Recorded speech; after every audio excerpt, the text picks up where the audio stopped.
আসসালামু আলাইকুম, শুভ দুপুর। আজকে আমি কয়েকটি দেশের স্টুডেন্ট এবং ভিজিট ভিসা নিয়ে কিছু তথ্য দেওয়ার চেষ্টা করছি।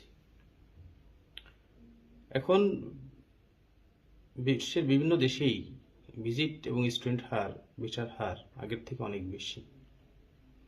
কানাডা, আমেরিকা, অস্ট্রেলিয়া, নিউজিল্যান্ড 4টি দেশেই ভিসার হার তুলনামূলক এখন খুব ভালো। আমেরিকাতে এবং কানাডা ও নিউজিল্যান্ড বা অস্ট্রেলিয়া এখানে ভিজিট ভিসার জন্যে অ্যাকচুয়ালি 3-4টা দেশ ভিজিট করা থাকলে ভালো। আর এজ লিমিট আছে, যারা 22-23 বছর বয়স তাদের সাধারণত ভিজিট ভিসা দেয় না, রিফিউজ করে দেয়। একটু বয়স অন্তত 27-28 থেকে শুরু হলে ভালো। ভিজিট ভিসার জন্য আপনাদের বিজনেস ডকুমেন্ট, আপনারা কি করেন, কি পেশায় আছেন, সেইটার একটা ডকুমেন্ট, ব্যবসায়ীদের জন্য ট্রেড লাইসেন্স, যারা জব হোল্ডার তাদের জন্য জয়েনিং লেটার বা job experience letter, salary statement, এইগুলো প্রয়োজন হয়। ব্যবসায়ীদের জন্য বিজনেস অ্যাকাউন্ট দিলে ভালো। বিজনেস অ্যাকাউন্ট না থাকলে সেই ক্ষেত্রে সেভিংস অ্যাকাউন্ট বা এফডিআর দিতে পারেন। সিঙ্গেল যদি কেউ ভিজিট বিষয় জন্য অ্যাপ্লাই করে সেই ক্ষেত্রে 15 থেকে 20 লাখ টাকা দেখালে হয়। আর ফ্যামিলি সহ অ্যাপ্লাই করতে গেলে একটু বেশি দেখাতে হয়। ফ্যামিলি মেম্বার কয়জন তার উপর ডিপেন্ড করে। তো ফ্যামিলি হলে 30-এর উপরে হইলে বেটার, 30 লাখের উপরে ব্যাংক স্টেটমেন্ট দেখাইতে হয়। আমরা আমেরিকা, কানাডা, অস্ট্রেলিয়া, নিউজিল্যান্ড 4টা দেশের স্টুডেন্ট এবং ভিজিট বিষয়ে কাজ করতেছি এবং সাকসেস রেটও যথেষ্ট ভালো।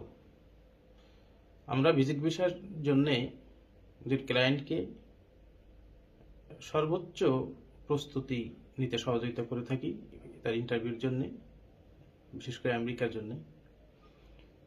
কানাডা, অস্ট্রেলিয়া, নিউজিল্যান্ডে কোনো ইন্টারভিউ হয় না, এখানে ডকুমেন্টস বেসড ভিসা দেয়, এরা ডকুমেন্টস দেখে। আমেরিকাতে ইন্টারভিউ হয়। তো আমরা যে এনাদের ডকুমেন্টগুলো আছে, ফাইন্যান্সিয়াল ডকুমেন্ট, সেগুলো ব্যাপারেও তাকে একজন ক্লায়েন্টকে আমরা সহযোগিতা করে থাকি সেগুলো জোগাড় করার জন্যে। আর যাদের ব্যাংকে পর্যাপ্ত টাকা নাই তাদেরকেও আমরা সেই ব্যাপারেও হেল্প করে থাকি। তো একটা ক্লায়েন্টকে যেইভাবে ভিসা দেয়, যে ক্রাইটেরিয়াতে যেই রিকোয়ারমেন্টস থাকে ভিসা দেওয়ার জন্য, আমরা সেভাবেই তৈরি করেই তারপর তার অ্যাপ্লিকেশন করি বা ফাইল ভিসার জন্য সাবমিট করি। আমাদের অফিসের অ্যাড্রেস দেওয়া আছে, ফোন নাম্বার দেওয়া আছে, আপনারা আমাদের সাথে যোগাযোগ করতে পারেন, ফোন করতে পারেন বা অফিসে আসতে পারেন। আমাদের মাধ্যমে প্রসেস করতে হবে এমনটি না, প্রসেস ছাড়াও আপনারা যে কোনো তথ্য চাইলে আমরা দিব, ইনশাল্লাহ তথ্য দিয়ে হেল্প করব। আর আমরা ভিসা পাওয়ার আগে কোনো পয়সা করি অগ্রিম কারো কাছ থেকে নেই না, শুধুমাত্র ভিসা ফি তাকে দিতে হয়। আমেরিকায় ভিসা ফি ব্যাংকে, ইস্টার্ন ব্যাংকে জমা দেওয়া যায়, ইস্টার্ন ব্যাংক লিমিটেড। সেখানে আমেরিকার ভিসা ফি 22,200 টাকা পার হেড বা পার অ্যাপ্লিক্যান্ট। আর কানাডা এবং অস্ট্রেলিয়া, নিউজিল্যান্ডের ভিসা ফিগুলা ক্রেডিট কার্ড দিয়ে দিতে হয়। যাদের ক্রেডিট কার্ড না থাকে সেই ক্ষেত্রে আমাদের ক্রেডিট কার্ড দিয়ে আমরা পে করি এবং ক্লায়েন্টের কাছ থেকে আমরা ভিসা ফির টাকাটা নগদ গ্রহণ করি। আর আমাদের যে পারিশ্রমিক থাকে সেটা আমরা ভিসা হওয়ার পরেই নেই। ভিসা হওয়ার আগে আমরা পার্সোনাল কোনো টাকা আমাদের জন্য 1 টাকা গ্রহণ করি না। স্টুডেন্ট ভিসার ক্ষেত্রে নিউজিল্যান্ডে যাদের আইএস আছে তাদের আমরা ফুল প্যাকেজ করি। আইএস থাকলে আন্ডার গ্রাজুয়েশনে যারা 6 আছে বা 5.5 আছে, যারা আন্ডার গ্রাজুয়েশনে যেতে চায়, আর যারা মাস্টার্স প্রোগ্রামে যাবে তাদের 6.5 লাগে। তো সেই ক্ষেত্রে আমরা অল ডকুমেন্টস আমরা তাদেরকে হেল্প করে থাকি। সে শুধু তার একাডেমিক ডকুমেন্টসগুলো আমাদেরকে দিলেই হয়, I+, IELTS এর ডকুমেন্ট। সেক্ষেত্রে শুধু একজন স্টুডেন্ট ভিসা ফিটা পে করবে। ভিসা হওয়ার পরে আমরা প্যাকেজে সব টাকা নেই, ইভেন টিউশন ফিসের টাকা। এটা নিউজিল্যান্ডের ক্ষেত্রে। কানাডায় স্টুডেন্ট ভিসার ক্ষেত্রে টিউশন ফি পে করতে হয় স্টুডেন্টকে। সেটা কোনো স্টুডেন্ট ফাইল ওপেন করে যে কোনো ব্যাংকের এডি ব্রাঞ্চ থেকে সে টিটি করে ইউনিভার্সিটির অ্যাকাউন্টে টাকাটা পাঠাবে।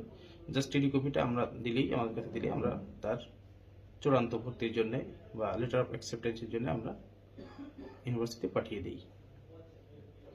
তো এখানে কানাডাতে দুইটা প্রক্রিয়া আমরা কাজ করি। একটা হচ্ছে আমাদের কাছে থেকে ফাইন্যান্সিয়াল ডকুমেন্টকে আমরা সহযোগিতা করে থাকি, প্যাকেজও করে থাকি, সেটা আলোচনা সাপেক্ষে। তো অফিসে আসার পরে আমরা হয়তো এটা নিয়ে বিস্তারিত আলোচনা করতে পারি। আমেরিকাও সেম, আমেরিকাও প্যাকেজ প্রোগ্রামে কাজ করি। তো আপনারা আমাদের সাথে কথা বলতে পারেন এই ব্যাপারে। এবং এখন সময় খুব ভালো যাচ্ছে ইনশাল্লাহ, ভিসার সাকসেস রেট অনেক বেশি। এখন অ্যাপ্লাই করতে পারেন, অ্যাপ্লাই করার উপযুক্ত সময় এখন। সো আপনারা এই মৌসুমটা দেরি না করে বা এটাকে লস না করে কাজে লাগানোই ভালো। আপনারা ইনশাল্লাহ আমাদের সাথে যোগাযোগ করলে আমরা সঠিক পরামর্শ দিয়ে আপনাদের গাইড করব। সবাইকে ধন্যবাদ।